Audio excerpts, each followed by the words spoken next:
त्वमेव साक्षात् श्री महालक्ष्मी महासरस्वती महाकाली त्रिगुणात्मिका कुंडलिनी साक्षात् श्री आदिशक्ति माताजी श्री निर्मला देव्यै नमो नमः। ॐ त्वमेव साक्षात् श्री कल्की साक्षात् श्री आदिशक्ति माताजी श्री निर्मला देव्यै नमो नमः। ॐ त्वमेव साक्षात्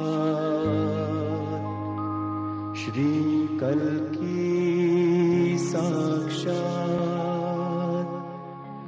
श्री सहस्रार स्वामिनी मोक्ष प्रदायिनी माताजी श्री निर्मला देव्यै नमो नमः। ॐ त्वमेव साक्षात् श्री मा जगदम्बा साक्षात् श्री आदिशक्ति माताजी श्री निर्मला देव्यै नमो नमः।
जय जय जननी श्री गणेश की जय जय जननी श्री गणेश की प्रतिमा परमेश्वर परेश की प्रतिमा परमेश्वर परेश की जय जय जननी श्री गणेश की जय जय जननी श्री गणेश की प्रतिमा परमेश्वर परेश की प्रतिमा परमेश्वर परेश की।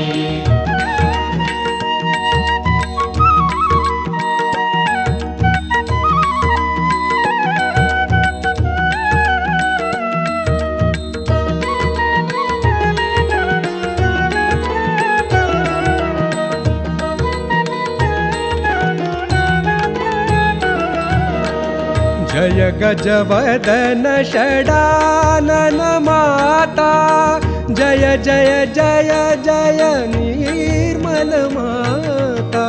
जय गजवदन षडानन माता, जय जय जय जय निर्मल माता। ध्यान दान की सुंदर प्रतिमा,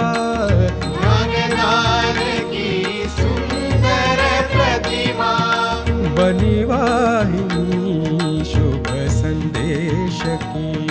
जय जय जननी श्री गणेश की, जय जय जननी श्री गणेश की।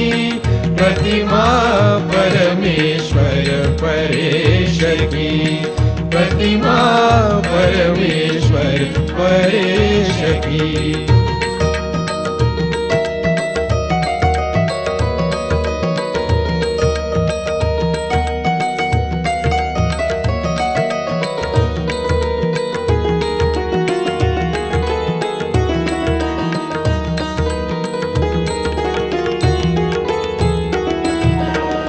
जय आदिशक्ति मात निर्मला, जय जय जय जय भक्तवत्सला।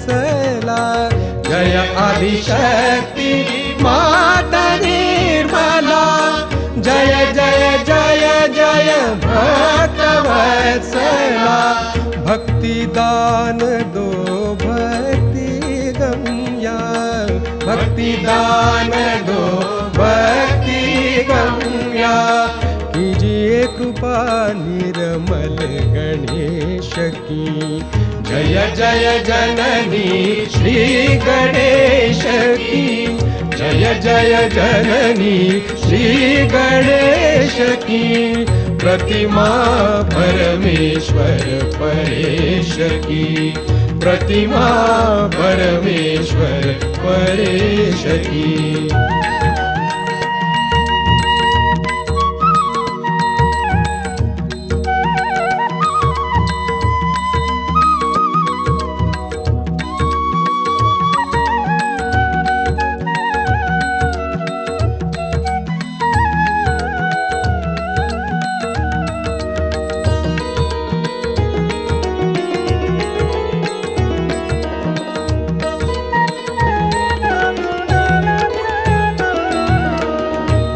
जगदम्बे मात भवानी, हे जगदम्बे मात भवानी। शुद्ध विद्या तव चरण न जानी, शुद्ध विद्या तव चरण न जानी। हे जगदम्बे मात भवानी, शुद्ध विद्या तव चरण जानी। मोक्ष दान दो मोक्ष प्रदायिनी, मोक्ष दान दो मोक्ष प्रदायिनी। तू विनाशिनी भव कलेश की। जय जय जननी श्री गणेश की, जय जय जननी श्री गणेश की। प्रतिमा परमेश्वर परेश की, प्रतिमा परमेश्वर परेश की।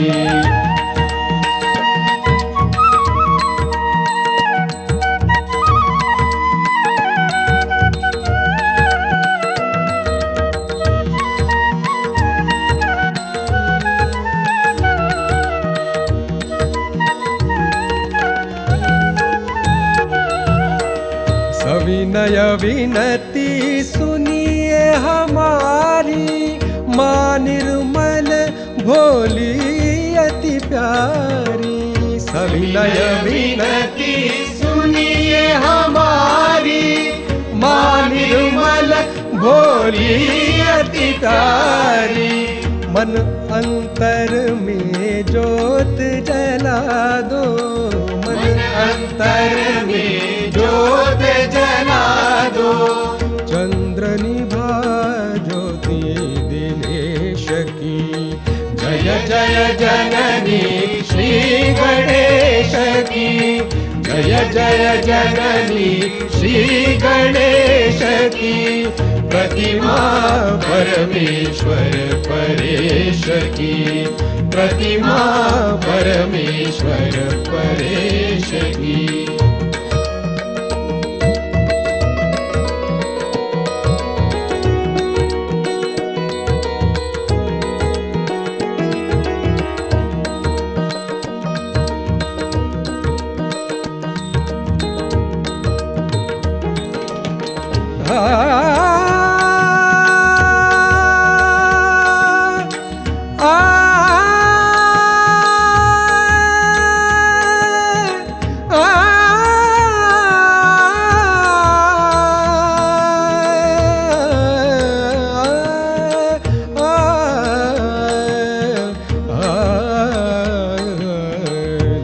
जय जननी श्री गणेश की, जय जय जननी श्री गणेश की। प्रतिमा परमेश्वर परेश की, प्रतिमा परमेश्वर परेश की, प्रतिमा परमेश्वर परेश की।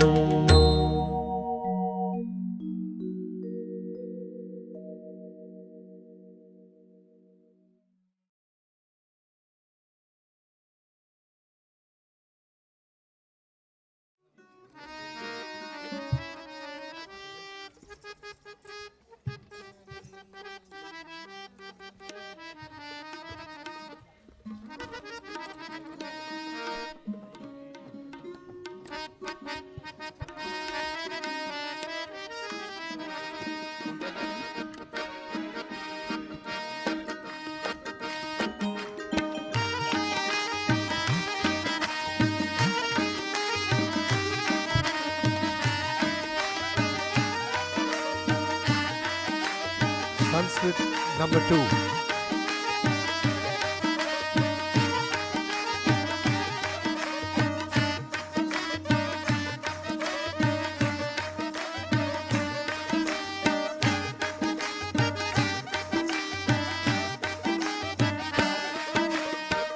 गिरिनंदिनी नंदित मेदिनी विश्व विनोदिनी नंदनुते गिरिवर विंध्य शिरोधिनी वासिनी विष्णु विलासिनी विष्णुनुते भगवती हे शिति कंठ कुटुंबिनी भूरि कुटुंबिनी भूरि कृते जय जय हे महिषासुरमर्दिनी रम्यकपर्दिनी शैलसुते जय जय हे महिषासुरमर्दिनी रम्यकपर्दिनी शैलसुते जय जय हे महिषासुरमर्दिनी रम्यकपर्दिनी शैलसुते सुरवर वर्षिणी दुर्धर दर्शिनी दुर्मुखमर्षिणी हर्षरते त्रिभुवन पोषिणी शंकर तोषिणी किल्बिषमोषिणी घोषरते तनुजनि रोषिणी शितसुत रोषिणी दुर्मुद शोषिणी सिंधुसुते जय जय हे महिषासुरमर्दिनी रम्यकपर्दिनी शैलसुते जय जय हे महिषासुरमर्दिनी रम्यकपर्दिनी शैलसुते जय जय हे महिषासुरमर्दिनी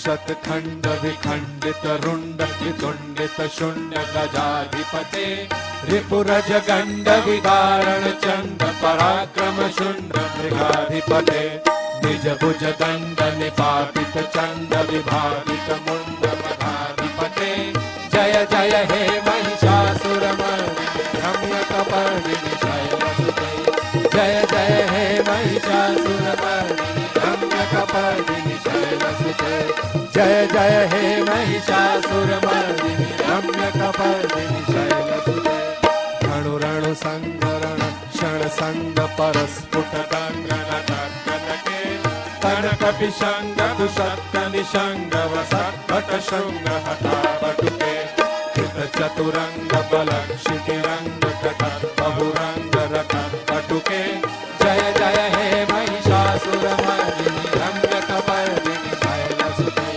जय जय हे महिषासुरमर्दिनि रम्यकपर्दिनि शैलसुते जय जय हे महिषासुरमर्दिनि रम्यकपर्दिनि शैलसुते जय जय जप्य जय जय शब्द परस्तुति तत्पर विश्वनुते झन झन झिंझित झिंकृत नूपुर झिंझित मोहित भूतपते नटी नटार्थ नटी नटनायक नाटित नाट्य युगान रते जय जय हे महिषासुरमर्दिनि रम्यकपर्दिनि शैलसुते जय जय हे महिषासुरमर्दिनि रम्यकपर्दिनि शैलसुते जय जय हे महिषासुरमर्दिनि रम्यकपर्दिनि शैलसुते ऐ सुमनः सुमनः सुमनः सुमनः सुमनोहर कांति सुते श्रित रजनी रजनी रजनी रजनी रजनी कर वक्रवृते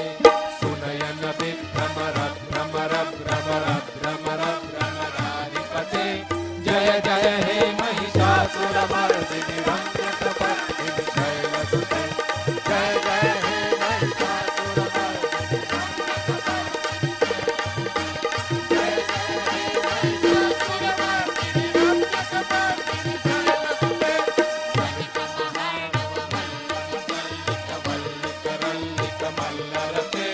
विरचित वल्लिक पल्लिक मल्लिक झिल्लिक भिल्लिक वर्गवते सितरुत भुल्लिस मुल्लसितारुण तंगज पल्लस सल्ललिते जय जय हे महिषासुरमर्दिनि रम्यकपर्दिनि शैलसुते जय जय हे महिषासुरमर्दिनि रम्यकपर्दिनि शैलसुते जय जय हे महिषासुरमर्दिनि रम्यकपर्दिनि शैलसुते कमल दला मल कोमल कांति कला कलिका मल मालवते सकल विलास कला निलया क्रमटे निचलंकर हंस तुले कलिकुल संकुल कुवलय मंडल मौलि मिलर्द कुलालि कुले जय जय हे महिषासुरमर्दिनि जय जय हे महिषासुरमर्दिनि रम्यकपर्दिनि शैलसुते जय जय हे महिषासुरमर्दिनि रम्यकपर्दिनि शैलसुते जय जय हे महिषासुरमर्दिनि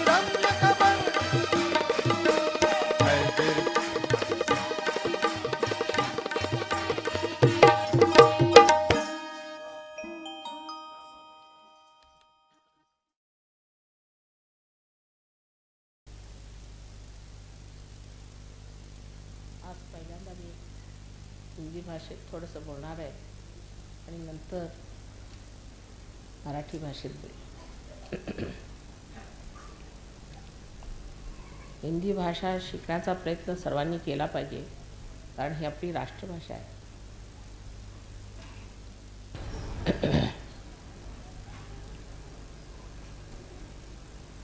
पूना शहर का नाम वेदों में, पुराणों में, सब जगह मशहूर है. इसको पुण्यपट्टनम कहते हैं, पुण्यपट्टनम. और इस जगह जो नदी बहती है उसका नाम है मूल नदी. जो यहाँ से मूल बहता है, ऐसी ये नदी यहाँ पर हज़ारों वर्षों से बह रही है और इस भूमि को पुण्यवान बना रही है. हम लोगों को पुण्य के बारे में पूरी तरह से मालूमात नहीं है. बहुत से लोग सोचते हैं कि हम अगर कुछ गरीबों को दान दे दें या हम कोई चीज़ किसी को बांट दें या कभी हम सच बोलें या थोड़ी बहुत कुछ अच्छाई कर ले तो हमारे अंदर पुण्य समा जाता है. इस तरह का पुण्य संचय होता तो होगा, लेकिन वो एक बूंद बूंद बूंद बन करके न जाने कब सरोवर हो सकता है. पुण्य का जो अर्थ है सो जैसा जाना गया है कि ऐसे कार्य करना जिससे परमात्मा संतोषित हो, जिससे परमात्मा खुश हो, ऐसे कार्य हमें करने चाहिए। और जो आदमी ऐसे कार्य करता है वही पुण्यवान आत्मा होता है, क्योंकि जब वो परमात्मा को खुश कर देता है तो उस पर जो आशीर्वाद परमात्मा के आते हैं वो उसको पुण्यवान बना देते हैं। परमात्मा की जो शक्तियाँ उसके अंदर आ जाती हैं वो उसके अंदर एक नई चेतना कहिए या नया व्यक्तित्व कहिए, एक नई हैसियत कहिए, प्रकट करती है। उस हैसियत में मनुष्य ऐसा हो जाता है कि जो वो कहीं भी जाए, किसी भी घर में जाए, किसी भी दालान में जाए, किसी आंगन में जाए, किसी देश में जाए, विदेश में जाए, जहाँ भी जाए, वहाँ परमात्मा का आशीर्वाद झरने लग जाता है। जैसे कि एक छत्र छाया सी उसकी बन जाती है। ऐसे पुण्यवान पुरुष कहीं भी रहते हैं, उस जगह किसी भी तरह का प्रकोप होना हो तो वो टल जाता है। वैसे लोग जब कभी शहर में, जंगलों में कहीं भी घूमते रहे तो वहाँ जितनी भी दुर्घटनाएं होने वाली थी वो सब खत्म हो जाती। सो इस पुण्य नगरी में इन्होंने जन्म लिया है, वो विशेष पुण्य लोग हैं, पुण्यवान लोग हैं। और इस पुण्याई में उन्होंने यहाँ जो कुछ पाया है उसे उन्हें अब आगे पाने का है। लेकिन जब पुण्यवान मनुष्य पुण्य नगरी में पैदा होता है तो वो अपने को दूसरों के साथ तौलने लग जाता है।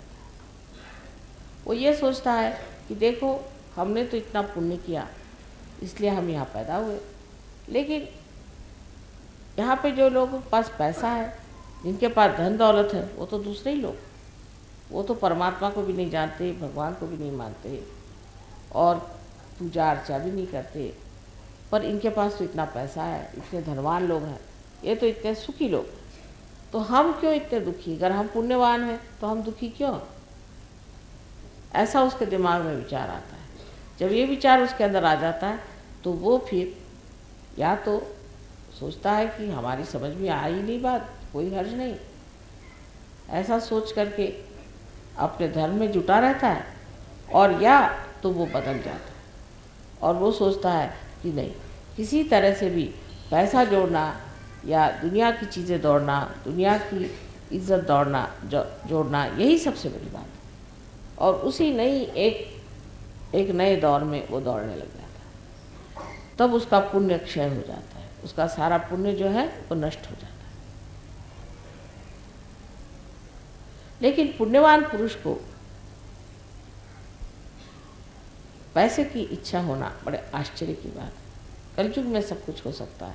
ये मुझे खुद देख करके आश्चर्य होता है कि कलयुग में अगर कोई रियलाइज सोल भी पैदा हो तो वो भी शराब पी सकता है, ड्रग्स ले सकता है, मारामारी कर सकता है, दुनिया भर के काम एक रियलाइज हो जिसे कि हम पुण्यवान मनुष्य समझते हैं, वो ये सब कर सकता है। ये कलयुग की खिंचाव है, उसका एक तरह का असर है, उसका वातावरण इतना ज़बरदस्त है।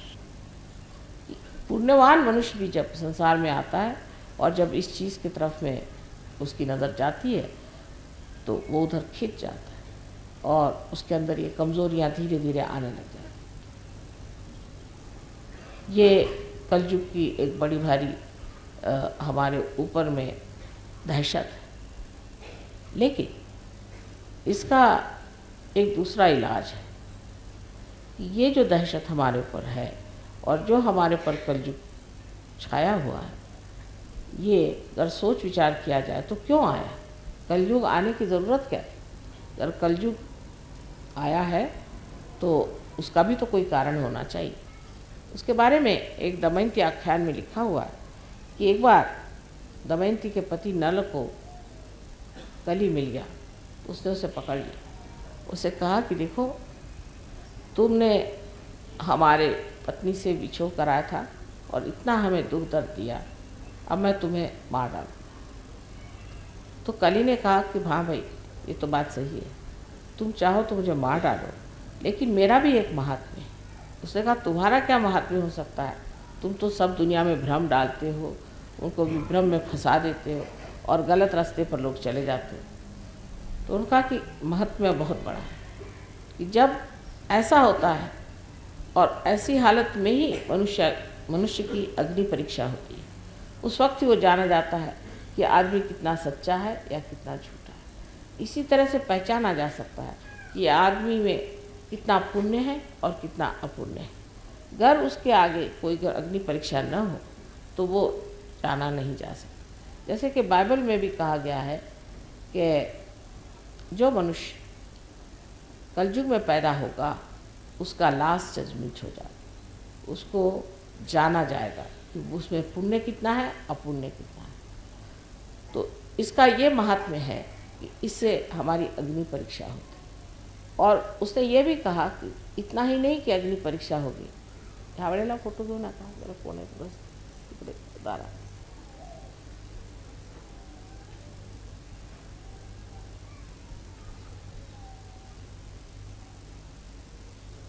अग्नि परीक्षा जो हमारी होने वाली है इस कलयुग में, इस कलयुग के वक्त में हमारे लिए एक और बड़ा भारी आशीर्वाद है। वो ये कि नल को बताया गया कि देखो जिस वक्त कलयुग आएगा, जिस वक्त अग्नि परीक्षा होगी, तब हजारों लोग पार हो जाए, हजारों लोगों को आत्मज्ञान हो जाए, आत्मबोध हो जाएगा, आत्म साक्षात्कार हो जाएगा। और इस आत्म साक्षात्कार के सहारे वो एक नई जिंदगी को प्राप्त होंगे और उनमें परिवर्तन हो जाए। जो आज गिरी कंदरों में परमात्मा को खोजते फिर रहे हैं वो उसे प्राप्त करेंगे। ये इसका वरदान है। इसी बीच अब हम यहाँ पूना में आए हैं, जिसको कि मैं पुण्य पट्टनम कहती हूँ, जहाँ आने से मनुष्य को पुण्य का प्रभाव पता चल सकता है। यहाँ भी अगर आप सोचें तो आपको लगेगा कि यहाँ भी वही कलयुग है जो जहाँ है, हर जैसे वहाँ पे था वैसा यहाँ भी है। ये बात ज़रूर मानी जानी चाहिए कि जो चीज़ छिपी है, जो चीज़ दिखाई नहीं देती, उसके बारे में बात करने से कोई फ़ायदा नहीं। लेकिन जब ये चीज़ खुल जाती है, आपके अंदर की चेतना जब खुल गई है, उससे जब आप जानेंगे तो आपको आश्चर्य होगा। इस पूना में इतने गहनता के कार्य हुए हैं। यहाँ पर अनेक साधु संतों ने बैठ कर के तपश्चर्या की हुई है। तुकाराम जैसे इतने बड़े महान पुरुष इसी पूना के पास ही में आए और यहीं रहे, उनका यही वास्तव्य है। तो इसका जो आकर्षण है वो उन लोगों के लिए है जो पुण्य को खोजते हैं और पुण्य में डूबना चाहते हैं। उन लोगों के लिए नहीं जो पैसा ढूंढते हैं और दुनिया भर की दौलत ढूंढते हैं, क्योंकि वो तो सिर्फ अपने लिए, किसी दूसरे के लिए नहीं। जो हम पैसा इकट्ठा करते हैं या चीज़ें इकट्ठा करते हैं, जो हम अपने लिए सत्ता इकट्ठा करते हैं, या हम किसी तरह का बड़ा भारी नाम, जिसको फेम कहना चाहिए, इस तरह का नाम इकट्ठा करते हैं, ये सब अपने लिए। लेकिन पुण्य जो है वो दूसरों पे असर करता है। जैसे एक दीप है, इस दीप पे आपको इसकी सफाई करनी है तो आप इसमें कुछ भी चमका दीजिए, इसको आप चांदी का बना दीजिए, चाहे आप सोने का बना दीजिए, इसको जिस भी चीज़ का चाहे आप बना सकते हैं, इस पर जो भी मेहनत करना चाहे कर सकते हैं। लेकिन बेकार क्योंकि इसमें दीप नहीं जला। जब इसमें दीप जलेगा तभी इसका उपयोग है। इसी प्रकार मनुष्य कुछ भी हो बेकार है, जब तक उसके अंदर आत्मा का दीप नहीं जलता तब तक वो बेकार है। और जब उसमें दीप जल जाता है तो वो पुण्यवान आत्मा हो जाता है और उसके अंदर से बहता हुआ प्रकाश हजारों दीप संसार में जला सकता है। इसलिए आज की पुण्य नगरी में इस पूजा का आवाहन बहुत बड़ी चीज़। शक्ति का जब संचार पुण्य में हो तो वो पुण्य 1000 गुने बढ़कर के अत्यंत शक्तिशाली हो सकता है। पुण्य की शक्तियाँ अनेक हैं, लेकिन उसमें अंदर अगर शक्ति ही संचरित हो जाए तो फिर क्या कहेंगे। पुण्य अभी तक जो लोगों ने जाना है वो ऐसा ही है कि पुण्यवान लोग जो होते हैं उनको सब लोग सताते हैं, उनको परेशान करते हैं, उनके पास कोई धन संपत्ति नहीं होती, उनके पास किसी तरह का कोई संरक्षण प्रोटेक्शन नहीं होता है।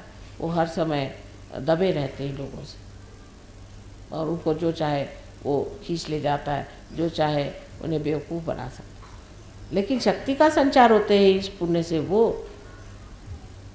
प्रगाढ़ और प्रचंड प्रकाश निकलते हैं कि किसी की मजाल नहीं, किसी पुण्यवान आदमी को हाथ लगे। जो हाथ लगाएगा वो जानेगा कि ये कोई प्रचंड चीज़। इसी प्रकार अगर कोई आदमी ये चाहेगा कि उनका पैसा नोच ले या उनको ठग ले या सताए, तो अब सता नहीं सकता। ये कलयुग का बड़ा भारी आप पर आशीर्वाद है कि कलयुग में ही ये प्रकाश आ सकता है, और जैसे ही अंदर ये प्रकाश आ जाएगा, कोई आपको छू नहीं सकता, कोई आपको परेशान नहीं कर सकता, कोई आपकी हत्या नहीं कर सकता, कोई आपसे कोई चीज़ छीन नहीं सकता। आप पूरी तरह से संरक्षित हो जाते हैं, और आप स्वयं इतने शक्तिशाली होते हैं कि जहाँ खड़े हो जाइएगा वहाँ कोई सा भी आतंक, आफत, कोई भी परेशानी हो, उसे आप एकदम खड़े होने से ही उसको खत्म कर सकते हैं। तो पुण्य में शक्ति का संचार, यही आज का आवाहन है, और आज की पूजा में यही करने का है।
त्वमेव साक्षात् श्रीमहालक्ष्मी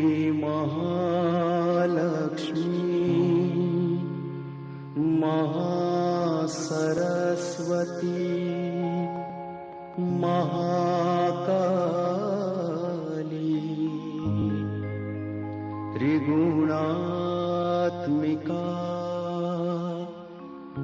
कुण्डलिनी साक्षात् श्री आदिशक्ति माताजी श्री निर्मला देव्यै नमो नमः। ॐ त्वमेव साक्षात् श्रीकल्की साक्षात् श्री आदिशक्ति माताजी श्री निर्मला देव्यै नमो नमः। ॐ त्वमेव साक्षात् श्रीकल्की साक्षात् श्री सहस्रार स्वामिनी मोक्ष प्रदायिनी माताजी श्री निर्मला देव्यै नमो नमः। श्री निर्मला देव्यै नमो नमः। श्री